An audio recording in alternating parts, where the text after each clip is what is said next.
This right here is a rough but attempted drawing of the Minnesota Vikings running back Adrian Peterson, the only Vikings running back to ever reach 10,000 yards, a 7-time Pro Bowler, 2012 NFL MVP, 2-time Pro Bowl MVP, and most important, a child abuser.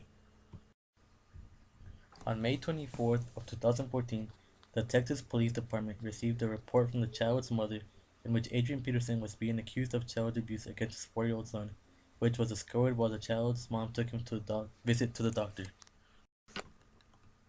Reports say that Peterson allegedly hit his 4-year-old son with a switch, which is basically a stick, and caused visual injuries to the boy's limbs, backs, buttocks, and genitals. Peterson was then taken to court but was not convicted.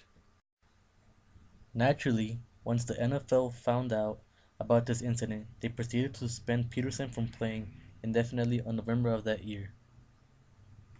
We all know there are always multiple sides to every story, each of which is intended to have you see things in a certain way. This incident, however, had three sides to it. The first side of this incident is the side which views Adrian Peterson as a villain and condones his actions. You see, when people first found out about this, they were outraged and sought to make Adrian Peterson look like a terrible guy. The first of these was not necessarily just one person, rather it was a whole company. On November the 6th of 2014, the globally recognized brand Nike released a statement on which they announced the termination of their endorsement contract with Adrian Peterson. Nike in no way condones child abuse or domestic violence of any kind and assured our concerns with the NFL.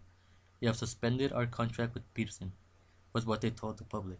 However, by doing this, they unconsciously helped build Peterson's image of a bad person. You see, Nike is a huge respectable brand that everybody knows, and that the majority of the big athletes associate with. So when Nike comes out and says that they no longer want to work alongside Peterson, people automatically start to view him in a negative way.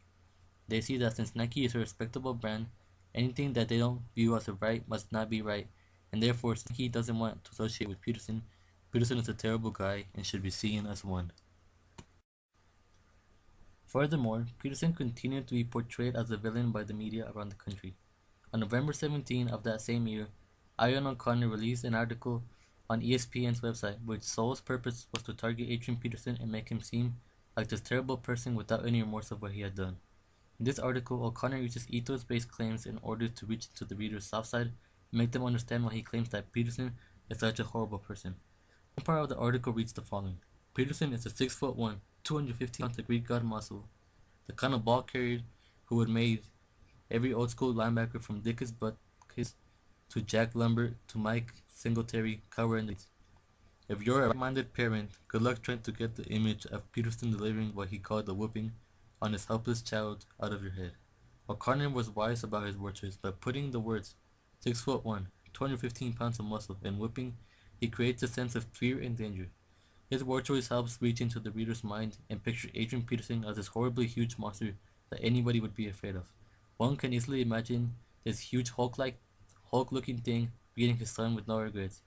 He also mentions that his victim was helpless, which makes Peterson seem like an even bigger villain. It makes his actions seem unforgettable and inhumane, which is exactly what O'Connor's word choice was meant to do. Furthermore, in the same article, O'Connor mentions that Peterson has never fully taken full responsibility for his actions and that he's even tried to justify them. By adding this to the article, it is just helping paint Peterson as a huge villain that has no remorse of what he has done and can't see that he's wrong. Anyone that only reads the article will loathe Adrian Peterson. They will not only loathe him because of what the article contains, but also because ESPN is a well-known brand, so people will believe anything that's on.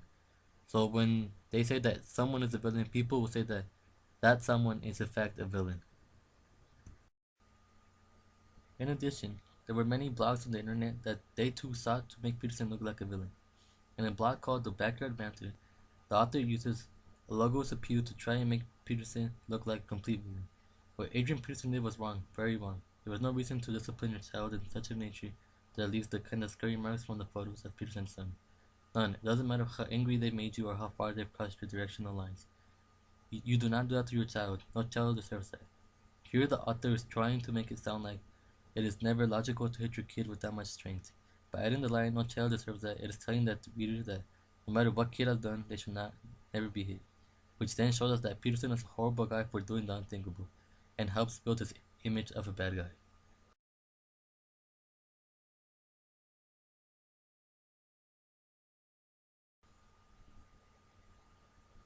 Although there were many people that went out of their way to make Peterson seem like the worst guy out there were people who did not agree with them and took the time out of their day to back Peterson up and defend him. People took to social media sites such as Twitter in order to show support for Peterson. They began to use personal stories to justify Peterson and take the villain persona that the other people have set upon him. At Andrew Benders14 tweeted the following: "Don't get why Adrian Peterson is in legal trouble for disciplining his own kid. Back in the day, kids got a lot worse.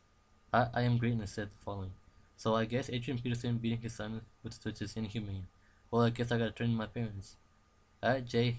Ross: "If Adrian Peterson is getting indicted for spanking his son with a twig, my parents should be held in a maximum security prison right now." All of these people use personal and ethos-based appeals in order to show that how Peterson isn't the first guy to have hit a kid, and how he shouldn't be portrayed as such a villain. There were many more defenders of Adrian Peterson. However, some of these took the story from being just a bad guy versus good guy argument into an argument based on race. You see, on an ESPN show, former NFL star Charles Barkley said the following: "I'm from the South. I understand boomers, rage, and anger. But he's a white guy and I'm a black guy. I don't know where he's from. I'm from the South. Whipping. We do that all the time. Every black parent in the South is going to be in jail under those circumstances." I think that the question about whether Adrian Peterson went overboard. Listen, Jim, we all grew up in different environments.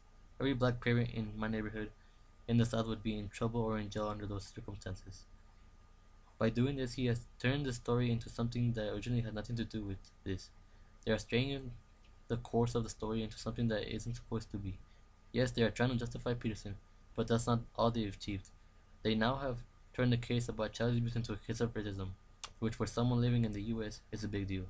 This here illustrates to us how stories get manipulated for certain purposes into something that they are not.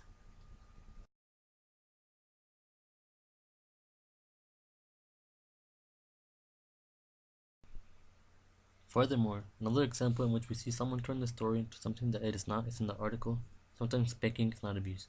In this article, it talks about how when the narrator was younger, he would always be spanked by his mom. However, this does not make his mom a criminal. In fact, it turned her into the complete opposite, a teacher. He grew up so well because his mother taught him that his actions had consequences. The author talks about how it is necessary for parents to spank their kids when they do wrong, because if they don't, they will grow up thinking that they can do whatever they want, and eventually they will turn into bad people.